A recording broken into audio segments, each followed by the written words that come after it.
Hi guys, my name is Prashant. आप सभी का स्वागत है हमारे आज के सेशन में। In today session we will discuss about fiscal policy. हर कंट्री की गवर्नमेंट अपनी कंट्री में फिस्कल पॉलिसी को बनाती है।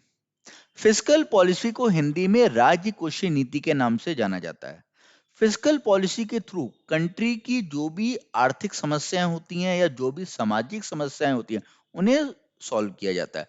तो कंट्री की जो भी इकोनॉमिक प्रॉब्लम्स होती हैं या सोशल प्रॉब्लम्स होती हैं उन्हें फिस्कल पॉलिसी के through government of India solve करती है। किसी भी कंट्री की जो गवर्नमेंट है वो अपनी कंट्री में इन समस्याओं को दूर करती है।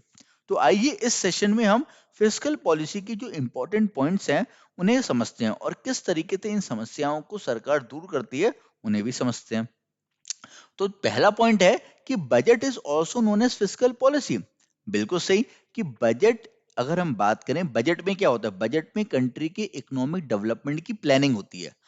तो इकोनॉमिक डेवलपमेंट हो चाहे सोशल डेवलपमेंट हो, दोनों के बारे में बजट में गवर्नमेंट ऑफ इंडिया मेंशन करती है। तो budget is also known as fiscal policy, जहां पर इकोनॉमिक डेवलपमेंट और सोशल डेवलपमेंट दोनों की बात हो रही होती है। फिर दूसरा पॉइंट है through fiscal policy government solve the financial problem of a public in a country. लोगों की जो फाइनेंशियल प्रॉब्लम्स हैं उन्हें भी सॉल्व करती है अपनी इस पॉलिसी के through. And all the social problem, जितनी भी जो सामाजिक समस्याएं हैं, ठीक है, सामाजिक समस्याओं हो चाहे फाइनेंशियल प्रॉब्लम हो, दोनों को ही फिस्कल पॉलिसी के थ्रू सॉल्व किया जाता है। नेक्स्ट पॉइंट, अब इसके टूल्स क्या हैं, कौन कौन से टूल्स हैं जिसके थ्रू वो इन समस्याओं को दूर करता है। तो जो टूल्स हैं फिस्कल पॉलिसी के, वो हैं टैक्सेस एंड गवर्नमेंट एक्सपेंडिचर। ये दो मेजर टूल्स होते हैं। देखिए ध्यान से इसे थोड़ा नोट डाउन करिएगा। अगर आपने इसे समझ लिया तो गवर्नमेंट ऑफ इंडिया की जो बजट की प्लानिंग है उसे आप आसानी से समझ सकते हो कि गवर्नमेंट ऑफ इंडिया किस तरीके से अपने बजट को प्लान करती है, किस तरीके से आर्थिक समस्याओं को सॉल्व करती है। आप खुद बोल सकते हो कि इस समय कंट्री में ये समस्या चल रही है तो गवर्नमेंट को ये करना चाहिए। तो अगर आप इस कॉन्सेप्ट को समझ लोगे तो आप आइडिया खुद लगा लोगे कि गवर्नमेंट को उस समय क्या करना चाहिए और क्या नहीं करना चाहिए। तो जो मेजर टूल्स हैं, जो मेजर हथियार हैं इस पॉलिसी के, वो टैक्सेस हैं और गवर्नमेंट एक्सपेंडिचर है। यही इसकी अगर हम बात करें सोल है, इस पॉलिसी के सोल हैं, जो इस पॉलिसीज के जो ऑब्जेक्टिव्स हैं उसमें उसे अचीव करने में हेल्प करते हैं। तो टैक्सेस और गवर्नमेंट एक्सपेंडिचर, ये दो टूल होते हैं जिसके थ्रू गवर्नमेंट अपने जितनी भी समस्याएं, आर्थिक समस्याओं या सामाजिक समस्याओं, उन्हें दूर करता है। Through which government fix out the problem arising in economy. Okay, अभी हम डिस्कस करेंगे कि कैसे करता है, अभी हम आगे डिस्कस करेंगे। तो अभी आप ये दिमाग में नोट डाउन कर लो कि जो सोल है इस पॉलिसी के, वो टैक्स है और गवर्नमेंट एक्सपेंडिचर है।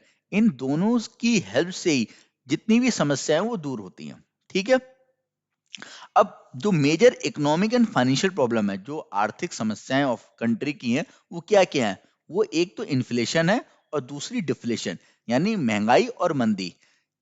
इन्फ्लेशन को हिंदी में मुद्रास्फीति बोलते हैं और डिफ्लेशन को अपस्फीति। और सरल भाषा में अगर बात करें तो इन्फ्लेशन को महंगाई बोलते हैं और डिफ्लेशन को मंदी। If these problems are not controlled, the more problems are arise and can bring crisis in economy. तो अगर इन समस्याओं को कंट्रोल नहीं किया गया तो ये और समस्याएं लेके आते हैं।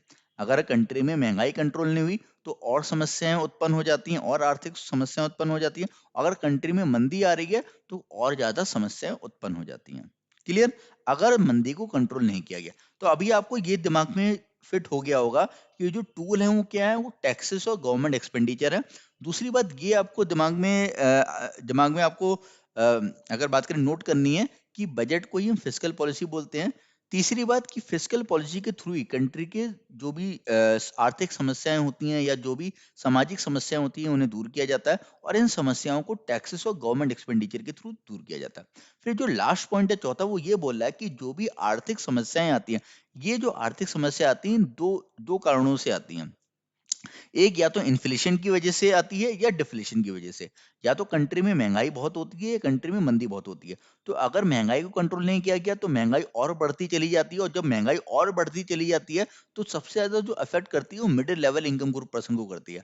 आपको पता ही होगा कि सरकार क्या करती है, जो low level income group person होते हैं उन्हें तो सब्सिडीज प्रोवाइड कर देती है, उन्हें तो सहायता प्रोवाइड कर देती है, उन्हें तो फूड एंड जो भी उनके जो नेसेसिटीज आइटम्स हैं वो प्रोवाइड कर देती है। और महंगाई का जो असर सबसे ज्यादा पड़ता है वो middle level income group person पर ही पड़ता है। तो वही बात है कि जैसे मैंने बोला कि जो बजट होता है ये सबके लिए होता है, सबके विकास के लिए होता है, सबके डेवलपमेंट के लिए होता है। यानी इस बजट में लो लेवल इनकम ग्रुप का भी डेवलपमेंट होना चाहिए, middle level income group person का भी डेवलपमेंट होना चाहिए, high level income group person का भी डेवलपमेंट होना चाहिए। तो अगर इन्फ्लेशन को कंट्रोल नहीं किया गया तो सबसे ज्यादा तो ये अफेक्ट करता है वो middle level income group person को करता है। और हमारी कंट्री की जो मेजर पॉपुलेशन है यानी 85% जो पॉपुलेशन है वो middle level income group person है। क्लियर है। और मंदी, अगर कंट्री में मंदी आ रही है तो ऑब्वियस सी बात है कि जितनी भी बिजनेसेस हैं वो सारे डूबने लगते हैं। अभी आइए आइए इन्फ्लेशन और डिफ्लेशन की ओर बात कर लेते हैं। ठीक है, देखिए इन्फ्लेशन कैसे आता है कंट्री में, अगर हम बात करें महंगाई कैसे आती है। महंगाई ऐसे आती है जब ज्यादा से ज्यादा लोगों की परचेजिंग पावर बढ़ने लगती है। देखो लोगों की परचेजिंग पावर दो तरीके से बढ़ती है, या तो लोगों की ज्यादा से ज्यादा जॉब लगती है, ऑब्वियस सी बात है, अच्छी बात है, ये लगनी चाहिए। और या ज्यादा से ज्यादा लोगों को लोन डिस्ट्रीब्यूट हो रहा होता है, तो ये अच्छी बात है, जॉब लगना, लोन लोग ले रहे हैं, अपने सपने पूरे कर रहे हैं। बट जहां पर ये लोन ले रहे हैं, जॉब मिल रही है लोगों को, तो ऑब्वियस सी बात है लोग क्या करेंगे, डिमांड करेंगे। और जब मार्केट में डिमांड बढ़ेगी, जिस रेशियो में डिमांड बढ़ी हुई है उस रेशियो में क्या नहीं है, सप्लाई नहीं है, तो ऑब्वियस सी बात है प्राइस क्या होंगे, बढ़ेंगे। तो प्राइस बढ़ने लगते हैं, और अगर सप्लाई पूरी तरीके से मीट नहीं की जाए डिमांड के रेशियो में, तो प्राइस हद से ज्यादा बढ़ने लगते हैं। क्लियर। तो जब वो हद से ज्यादा बढ़ने लगते हैं तो ऑब्वियस ये बात है वो डिस्टरबेंस क्रिएट करते हैं इकोनॉमी में। देन अगर हम बात करें डिफ्लेशन की, तो डिफ्लेशन कैसे आता है, मंदी कैसे आती है, मंदी ऐसे आती है जब लोगों की परचेजिंग पावर कम होती है। ध्यान से सुनना, परचेजिंग पावर, ये मेन मुद्दा है। परचेजिंग पावर कैसे कम हो रही है, ऑब्वियस सी बात है, या तो लोग अनएम्प्लॉयड हो रहे हैं या उन्हें सस्ती दरों पे लोन नहीं मिल रहा है। ठीक है, तो जब अनएम्प्लॉयड होते हुए सस्ती दरों पे लोन नहीं मिलता है तो ऑब्वियस सी बात है आप मार्केट में डिमांड क्या करोगे, कम करोगे। और मार्केट में क्या है, सप्लाई का रेशियो ज्यादा है, तो ऑब्वियस सी बात है प्राइस क्या होंगे, कम होंगे। और जब प्राइस कम होंगे तो ऑब्वियस सी बात है मार्केट स्लो डाउन होगा, मार्केट स्लो डाउन होगा, फर्म्स बंद होंगी, फर्म्स क्लोज होंगे, और भी लोग बेरोजगार होंगे, और भी लोग बेरोजगार होंगे तो और ज्यादा लोगों की परचेजिंग पावर कम होगी, तो एग्रीगेट जो परचेजिंग पावर है वो कम होगी, एग्रीगेट डिमांड जो है वो कम होगी, एग्रीगेट सप्लाई है जो बढ़ी हुई है, और प्राइसेस कम होने लगेंगे, और ये ओवरऑल इंडस्ट्रीज को अफेक्ट करेंगे। ठीक है, मान लीजिए फॉर एग्जाम्पल अगर एक सेक्टर से 1 लाख लोगों की जॉब चली गई, मान लीजिए ऑटोमोबाइल से 1 लाख लोगों की जॉब चली गई, तो वो 1 लाख लोग जो अपनी फूडिंग में, अपनी क्लोथिंग में, अपने जो डेली एक्सपेंसेस हैं उनमें जो पैसा खर्च कर रहे थे वो अब नहीं करेंगे। तो ऑब्वियस सी बात है क्लोथ इंडस्ट्री हो, चाहे फूड इंडस्ट्री हो, चाहे एंटरटेनमेंट इंडस्ट्री हो, वहां भी क्या होगी, डिमांड कम होगी। तो इस तरीके से वो एक साइकिलिकल इफेक्ट आ जाएगा, और पूरी की पूरी जो इकोनॉमी है वो साइकिल में आ जाएगी, और वहां पर अनएम्प्लॉयमेंट और ये जो बिजनेस स्लो डाउन है वो उसकी जो साइकिल है वो क्रिएट हो जाएगी। तो यहाँ पर अगर हम बात करें, इस समस्या को भी सरकार ही सॉल्व करती है। अभी अगर हम बात करें भारत में जो समस्या चल रही है वो डिफ्लेशन की चल रही है। बोला जा रहा है कि कंट्री में तो रिसेशन आ गया। देखो, अब अगर हम बात करें रिसेशन हम कब बोलते हैं, रिसेशन हम तब बोलते हैं व्हेन, जैसे बोला जा रहा है कि कंट्री में इस समय क्या चल रहा है, कंट्री में इस समय रिसेशन है, तो रिसेशन जो है वो डिफ्लेशन के बाद वाली स्टेज है। डिफ्लेशन के बाद रिसेशन आता है। तो रिसेशन कब डिक्लेयर किया जाता है किसी भी कंट्री में, किसी भी कंट्री में रिसेशन तब डिक्लेयर किया जाता है when there is rise in unemployment unemployment and fall in GDP. जो हमारी कंट्री की ग्रॉस डोमेस्टिक प्रोडक्ट है, हमारी कंट्री की जो फाइनेंशियल ग्रोथ को शो करता है वो जीडीपी शो करता है। तो जब कंट्री की जीडीपी गिर रही है, अनएम्प्लॉयमेंट बढ़ रहा है, with sorry when there is rise in unemployment and fall in GDP for more than 2 quarter, for more than 2 quarter, 2 quarter का मतलब क्या हो गया, 6 महीने। ठीक है, 1 क्वार्टर 3 महीने का होता है, 2 क्वार्टर 6 महीने। तो 2 क्वार्टर से ज्यादा जब कंट्री की इकोनॉमी नेगेटिव में हो, कंट्री की जो ग्रोथ हो नेगेटिव में हो, अनएम्प्लॉयमेंट बढ़ता जाए, तो वहां पर रिसेशन डिक्लेयर कर दिया जाता है। तो इस समय अगर हम बात करें 2021 में भारत में जो चल रहा है वो क्या चल रहा है, रिसेशन चल रहा है। तो रिसेशन के दौर पे गवर्नमेंट ऑफ इंडिया को क्या करना चाहिए। अब गवर्नमेंट ऑफ इंडिया के पास जो टूल है रिसेशन को कंट्रोल करने के, ध्यान से सुनिए, मैंने स्टार्टिंग में बताया था जो टूल है इस समस्या को सॉल्व करने का, वो क्या है, government expenditure, government expenditure tool है। और जो दूसरा टूल है इस समस्या को सॉल्व करने का, वो क्या है, टैक्सेस है। या तो टैक्सेस के थ्रू इस समस्या को सॉल्व किया जाएगा, या गवर्नमेंट एक्सपेंडिचर के थ्रू इस समस्या को सॉल्व किया जाएगा। तो अब आप दिमाग लगाइए और सोचिए कि जब कंट्री में रिसेशन चल रहा है, डिफ्लेशन चल रहा है, लोगों की परचेजिंग पावर कम है, मार्केट में लोग डिमांड कर रहे हैं। अब गवर्नमेंट ऑफ इंडिया चाह रही है कि मार्केट में लोग डिमांड करें, लोगों की परचेजिंग पावर बढ़े, तो गवर्नमेंट ऑफ इंडिया टैक्सेस बढ़ाएगी कि कम करेगी? अच्छे से सोचो, टैक्सेस बढ़ाएगी कम करेगी? तो ऑब्वियस सी बात है, आई होप आप लोगों ने बिल्कुल सही सोचा है, टैक्सेस क्या किए जाएंगे, कम किए जाएंगे। देखिए, अगर हमें लोगों की परचेजिंग पावर बढ़ानी है तो ऑब्वियस सी बात है, हमें टैक्स कम करना पड़ेगा ना। अगर आप बात करो 10 लाख पे, पहले आप 20% टैक्स ले रहे थे, मान के चल रहे हैं, मानना क्या है भी, ठीक है। अब अगर हम बात करें गवर्नमेंट ऑफ इंडिया को, अगर इन जो 10 लाख लोग, जो 10 लाख रुपए लोग कमा रहे हैं, ये 10 लाख के ग्रुप में जो लोग हैं, इनकी परचेजिंग पावर को बढ़ाना है, तो गवर्नमेंट ऑफ इंडिया क्या करेगी, ये 20% से 10% कर देगी। तो जो 10% पैसा वो बचेगा, तो ऑब्वियस सी बात है, और ये अगर बात करें मैक्रो लेवल पे, हर किसी का बच रहा होगा जो इस इनकम ग्रुप लेवल पर होगा। तो यहाँ पर अगर हम बात करें इस तरीके से यहाँ पर क्या होगा, कंट्री में टैक्सेस को कम किया जाएगा। तो सिंपल सी यहाँ पर बात है, और ये एक रूल है, एक तरीके का रूल ही हम मान सकते हैं, क्योंकि जब भी ऐसा होता है, हर कंट्री की गवर्नमेंट क्या करती है, अपनी कंट्री में टैक्सेस को कम करती है, जिससे कंट्री में लोगों की परचेजिंग पावर बढ़ जाए, लोगों की डिमांड बढ़ जाए, जिससे सप्लाई और डिमांड जो है वो मीट हो सके। ठीक है। तो कभी भी डिफ्लेशन होगा, तो आपसे पेपर में क्वेश्चन पूछा भी गया कि अगर डिफ्लेशन है कंट्री में तो क्या किया जाएगा, तो टैक्सेस को कम किया जाएगा। ओके। अब अगर हम बात करें, अगला क्वेश्चन ये है कि गवर्नमेंट एक्सपेंडिचर, यानी जो सरकारी खर्चे हैं वो बढ़ाए जाएंगे कि कम किए जाएंगे अगर डिफ्लेशन है? तो सरकारी खर्चे यहाँ पर क्या किए जाएंगे, बढ़ाए जाएंगे। अब आप बोलोगे कि सर टैक्स भी कम ले रहे हैं, सरकारी खर्चे ही बढ़ा रहे हैं। देखो, अब ऑब्वियस सी बात है, जब लोगों की परचेजिंग पावर बढ़ानी है तो सरकार को अपने खर्चे बढ़ाने पड़ेंगे।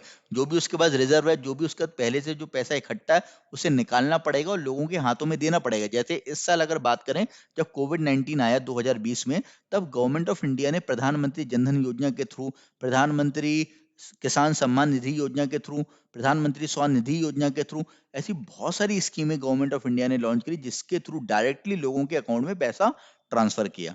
क्लियर? तो गवर्नमेंट ऑफ इंडिया लोगों को इस समय पैसा बांटती है, लोगों की परचेजिंग पावर बढ़ाने की कोशिश करती है। साथ ही साथ अगर हम बात करें, गवर्नमेंट ऑफ इंडिया उधारी भी बहुत लेती है। गवर्नमेंट ऑफ इंडिया इस तरीके के प्रोजेक्ट में इन्वेस्ट करता है, गवर्नमेंट ऑफ इंडिया हो चाहे किसी भी कंट्री की गवर्नमेंट हो, हर कंट्री की गवर्नमेंट जब भी कंट्री में डिफ्लेशन आता है तो अपने एक्सपेंडिचर को बढ़ा देती है। एक्सपेंडिचर को बढ़ाने से क्या होगा, कि आप खुद ही सोचो, गवर्नमेंट ऑफ इंडिया के ये जो एक्सपेंडिचर है, एक तो देखो, ये जो एक्सपेंडिचर है दो तरीके के हैं। एक तो गवर्नमेंट ऑफ इंडिया के जो रिजर्व हो गए, वो क्या करेगी, उन्हें निकालेगी। दूसरा, वो क्या करेगी, बोरोइंग्स करेगी, यानी उधारी लेगी। ठीक है। पैसे को उधार लिया जाएगा और इस उधारी के पैसे को उन प्रोजेक्ट्स पे लगाया जाएगा, उन डेवलपमेंट प्रोजेक्ट्स पे लगाया जाएगा, जिससे कंट्री में जॉब क्रिएट हो। अब देखो, हम उधारी ले रहे हैं, उधारी लेके हम इस पैसे को, भाई देखो, उधारी का पैसा हमें लौटाना भी है, तो हम इस पैसे को वहां पर लगाएंगे जिससे कंट्री में क्या हो, डेवलपमेंट हो। फॉर एग्जाम्पल अगर हम बात करें, अगर हमने पैसा उधार लिया तो हमने बुलेट ट्रेन बनाने का एक प्रोजेक्ट लिया। तो जब हम बुलेट ट्रेन यहाँ पे बनाएंगे तो ऑब्वियस सी बात है, सोच के चलो कि बुलेट ट्रेन जब बनेगी तो बुलेट ट्रेन बनने के बाद ये लाखों लोगों को रोजगार देगी। कंट्री में ये generation to generation revenue generate करेगी। तो यहाँ पर वो अपनी उधारी भी चुकता करेगी और लाखों लोगों को रोजगार भी जनरेट करेगी। तो रोजगार को बढ़ाना भी जरूरी है, ठीक है। एक रास्ता ये है कि अपने रिजर्व से कुछ उन सेक्शन को पैसा दे देना, जो बिल्कुल ही, अगर बात करें, बिलो पॉवर्टी लाइन वाले हैं या जो गरीबी रेखा में हैं, उन्हें पैसा दे दिया अपने रिजर्व से। अब जो लोग, जो वर्किंग क्लास है, जो पढ़े लिखे लोग हैं, उन्हें जॉब देना भी जरूरी है। जब उन्हें जॉब देंगे, उनके हाथ में पैसा आएगा, तो कंट्री में डिमांड बढ़ेगी। तो आई होप आप समझ रहे होगी कि जब भी कंट्री में डिफ्लेशन होता है, तब कंट्री की जो गवर्नमेंट होती है, किसी भी कंट्री गवर्नमेंट हो, डिफ्लेशन के समय में अपने जो एक्सपेंडिचर हैं, जो रिजर्व्स हैं, उन्हें बढ़ा देगी। ठीक है, जो भी पैसा है वो लोगों को बांटेगी और बोरोइंग्स भी बढ़ा देगी। ठीक है, जिसके थ्रू कंट्री में डेवलपमेंट प्रोजेक्ट ज्यादा से ज्यादा लगे, ज्यादा से ज्यादा, लाइक बुलेट ट्रेन का प्रोजेक्ट हो गया, हाईवे के प्रोजेक्ट होगा, इंफ्रास्ट्रक्चर के प्रोजेक्ट होगा, इस तरीके के प्रोजेक्ट को अंडरटेक किया जाएगा और वहां पर एम्प्लॉयमेंट जनरेट करने की कोशिश की जाएगी। ठीक है। और टैक्सेस ऑब्वियस सी बात है, रिड्यूस किए जाते हैं जब भी कंट्री में मंदी आती है। आई होप आपको ये पूरे पॉइंट क्लियर हो गए होंगे। ठीक है। अब हम बात कर लेते हैं इन्फ्लेशन की। जब भी कंट्री में इन्फ्लेशन आता है, तब गवर्नमेंट क्या करती है, जब इन्फ्लेशन आता है तब गवर्नमेंट क्या करती है, तब उसके बाद महंगाई को अगर कंट्रोल करना है तो महंगाई को कंट्रोल करने के लिए गवर्नमेंट क्या करेगी, टैक्सेस को बढ़ाएगी कि कम करेगी। महंगाई कैसे आ रही है, क्योंकि लोगों के पास परचेजिंग पावर बढ़ी हुई है। तो आपको खुद ही दिमाग लगाना है कि जब परचेजिंग पावर बढ़ी हुई है, हमें लोगों की परचेजिंग पावर को कंट्रोल करना है, हमें लोगों की डिमांड को कंट्रोल करना है। तो आप खुद गवर्नमेंट हो, आप खुद सोचोगे कि आप क्या करोगे जब हमें किसी को कंट्रोल करना है। तो जब हमें किसी को कंट्रोल करना है तो ऑब्वियस सी बात है, हम टैक्सेस क्या कर देंगे, बढ़ा देंगे। ठीक है, जैसे क्या होता था कि जब हम लोग छोटे थे तो हम लोग खेलने बहुत जाया करते थे, बहुत खेला करते थे, सुबह से लेके शाम तक खेलते रहते थे। तो हमारी मम्मी लोगों ने क्या किया कि हमारे होमवर्क को बढ़ा दिया, जो हमारे ट्यूशन वाले सर थे उनसे क्या किया, हमारे होमवर्क को बढ़वा दिया करती थी। लगे होमवर्क होमवर्क होमवर्क, तो जब आपको होमवर्क ज्यादा से ज्यादा मिल जाएगा तो आपके पास खेलने का टाइम कम बचेगा। तो इसी तरीके से यहाँ पे गवर्नमेंट क्या करती है, टैक्सेस को बढ़ा देती है। टैक्सेस को बढ़ा देती है तो आपकी जो परचेजिंग पावर है वो क्या होने लगती है, कम होने लगती है। और जो परचेजिंग पावर कम होगी तो डिमांड भी कम होगी, और मार्केट में यानी कुछ जो डिमांड हाई हो रही है उस डिमांड को मीडियम लेवल पे लाना पड़ता है। ठीक है, तो मार्केट को जो कंट्रोल करती है गवर्नमेंट, इन्फ्लेशन को कंट्रोल करने के लिए वो टैक्सेस को बढ़ाएगी। और गवर्नमेंट एक्सपेंडिचर यानी जो सरकारी खर्चे हैं उन्हें क्या करेगी, कम करेगी। फिर वो उस समय इस तरीके की प्लान नहीं करेगी कि अपने रिजर्व से लोगों को सब्सिडी प्रोवाइड करे या फ्री में पैसा प्रोवाइड करे। ठीक है, जो भी सहायता प्रोवाइड करती है गवर्नमेंट, फ्री में पैसा प्रोवाइड कर रही होती है, फ्री में बहुत सारी चीजें प्रोवाइड कर रही होती है, तो वो फ्री वाली चीजें वो नहीं करेगी जब कंट्री में इन्फ्लेशन ज्यादा है। ठीक है, तो गवर्नमेंट एक्सपेंडिचर क्या किए जाते हैं, कम किए जाते हैं। तो इसे अच्छे से याद रखना, इन्फ्लेशन के समय में गवर्नमेंट एक्सपेंडिचर कम किए जाते हैं और टैक्सेस बढ़ाए जाते हैं। इसे अगर हम बात करें तो काउंटर साइकिल फिस्कल पॉलिसी बोला जाता है। काउंटर साइक्लिकल फिस्कल पॉलिसी, इस साल जब इकोनॉमिक सर्वे आया था तो उस इकोनॉमिक सर्वे में भी जो के सुब्रमण्यम है उन्होंने डिस्कस किया था कि यहाँ पर जब भी कंट्री में इस तरह की समस्या होती है तो ये स्टेप लिए जाते हैं, और जब ये स्टेप लिए जाते हैं तो this step is known as counter cyclical fiscal policy. तो ये एक तरीके का अगर हम बात करें रूल है, एक तरीके की अगर हम बात करें थ्योरी है, और इस थ्योरी पर ही सालों से ही हर कंट्री कार्य कर रही है। क्लियर है, तो यही एक रास्ते होते हैं, ये नेचुरल तरीके हैं, जो नेचुरल तरीके फॉर्म किए गए हैं, बनाए गए हैं डीप स्टडी करके। जो नेचुरल तरीके हैं उन्हीं पर ही ये कार्य करते हैं। ठीक है, तो आपको बस ये सारे पॉइंट अच्छे से याद होने चाहिए। अब इन पॉइंट्स को हम यहाँ पे डिस्कस कर लेते हैं। देखिए, through physical policy government of any country solve the economic problem. किसी भी कंट्री की जो गवर्नमेंट होती है वो अपनी कंट्री की आर्थिक समस्याओं को फिजिकल पॉलिसी के थ्रू सॉल्व करती है। देन फिजिकल पॉलिसीज के टूल क्या है, फिजिकल पॉलिसी के टूल्स की अगर हम बात करें तो फिजिकल पॉलिसी के टूल्स हैं आपके टैक्सेस। ठीक है ना, taxes is the major tool of this policy and government expenditure. तो मैंने स्टार्टिंग में बताया कि these two tools are the source of this policy, और इस पॉलिसी के इन टूल्स की वजह से ही यहाँ पर जितनी भी आर्थिक समस्याएं हैं उन्हें उनका समाधान निकाला जाता है। ठीक है, चाहे वो आर्थिक समस्या क्या है, आर्थिक समस्या यही है ना कि कंट्री की जीडीपी बढ़े और अनएम्प्लॉयमेंट कम हो। तो इस समस्या को सॉल्व करने के लिए जो हमारे पास हथियार हैं वो टैक्स और गवर्नमेंट एक्सपेंडिचर है फिजिकल पॉलिसी के अंडर। अच्छे से याद रखना, to control deflation taxes are reduces in a country and government expenditure are increases. Then to control inflation taxes are increases in a country and government expenditure are decreases.